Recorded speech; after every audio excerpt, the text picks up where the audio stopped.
வணக்கம் மக்களே. இப்போ நம்ம என்ன செய்ய போகிறோம்னு பார்த்தீங்கன்னா, பருப்பு சாதம் செய்ய போகிறோம். கோயம்புத்தூர்லேயே ஃபேமஸான பருப்பு சாதம் இப்போ நம்ம வீட்டில் எப்படி செய்கிறதுங்கிறத இப்போ நம்ம சொல்ல போகிறோம். அதுக்கு தேவையானது பார்த்திங்கன்னா 2 டம்ளர் அரிசி எடுத்திருக்கேன். அதுக்கு ஈக்குவலாக ஒரு படி பருப்பு எடுத்திருக்கேன். ரெண்டுத்தையும் அலசி கொஞ்சம் நேரம் ஊற வைக்க போகிறோம். இப்போ பருப்பு சாதம் செய்ய தேவையான பொருட்கள்: 2 வெங்காயம் கட் பண்ணி வச்சுருக்கேன், 2 தக்காளி கட் பண்ணி வச்சுருக்கேன், ஒரு 5 பச்சை மிளகாய் எடுத்திருக்கேன், ஒரே ஒரு உருளைக்கிழங்கு பொடி பொடியாக கட் பண்ணி வச்சுருக்கேன். இப்போ நம்ம குக்கர் அடுப்பில் வச்சுருக்கோம். இதில் கொஞ்சமாக கடலை எண்ணெய் விடுறோம்.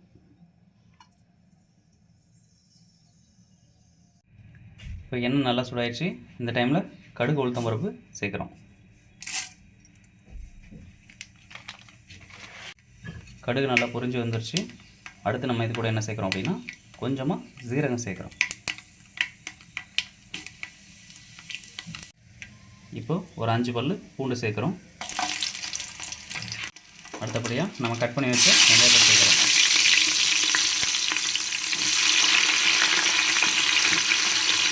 கூடவே நம்ம கட் பண்ணி வச்சுக்கிற பச்சை மிளகாய் சேர்க்குறோம். இது நல்லா கொஞ்சம் கிளறி விடுங்க. எண்ணெயில் நல்லா கொஞ்சம் நேரம் வதங்கட்டும். வெங்காயம் நல்லா வதங்கி வந்திருக்கு. இந்த டைமில் என்ன சேர்க்குறோன்னா, தக்காளி சேர்க்குறோம்.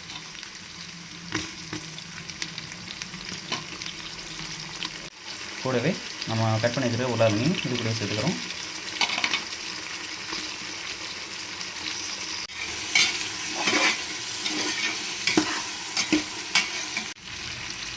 இது கூட கொஞ்சமாக உப்பு சேர்க்குறோம்.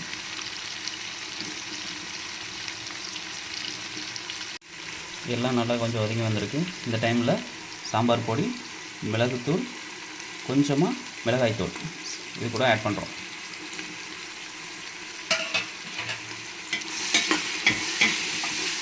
சேர்த்து நல்லா கொஞ்சம் கலரி விடுங்க. இப்போ அரிசியும் பருப்பையும் நல்லா ஊற வச்சுருக்கோம். 10 நிமிஷமாக ஊறிக்கிட்டு இருக்கு. இதை நம்ம இப்போ 2 டம்ளர் அரிசி சேர்த்துருக்கோம், 1 டம்ளர் பருப்பு சேர்த்துருக்கோம். மொத்தம் 6 டம்ளர் நம்ம இதுக்கு தண்ணி சேர்க்கணும்.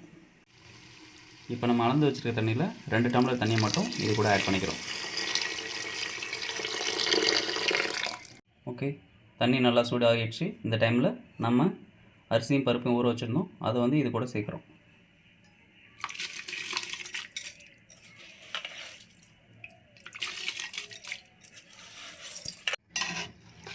இந்த ஸ்டேஜில் நல்லா கலரி விட்டுட்டு உப்பு காரம் கரெக்டாக இருக்கான்னு செக் பண்ணிக்கோங்க. இப்போ நம்ம இது கூட கருவேப்பிலை ஆட் பண்ணியிருக்கோம். இப்போ நம்ம எதுக்காக கடைசியாக போடுறோம் அப்படின்னா, எண்ணெயில் போடும்போது கறிக்கிறோம்.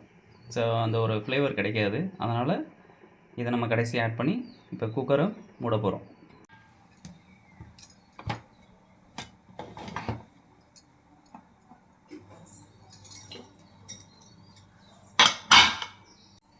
இப்போ நம்ம குக்கரை மூடி வச்சிட்டோம். நம்ம கரெக்டாக 3 விசில் விட்டு இறக்க போகிறோம்.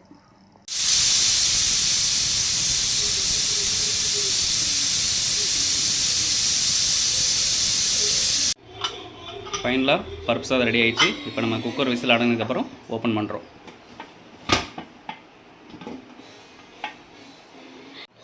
பருப்பு சாதம் ரெடி ஆகிட்டு இப்போ கொஞ்சமாக நெய் விட்டு கிளறி விட போகிறோம். பாருங்கள், கொஞ்சம் கூட அடி பிடிக்கல, அழகாக வந்திருக்கு. அவ்வளோதான் மக்களே, சுவையான சூப்பரான பருப்பு சாதம் ரெடி ஆகிடுச்சு.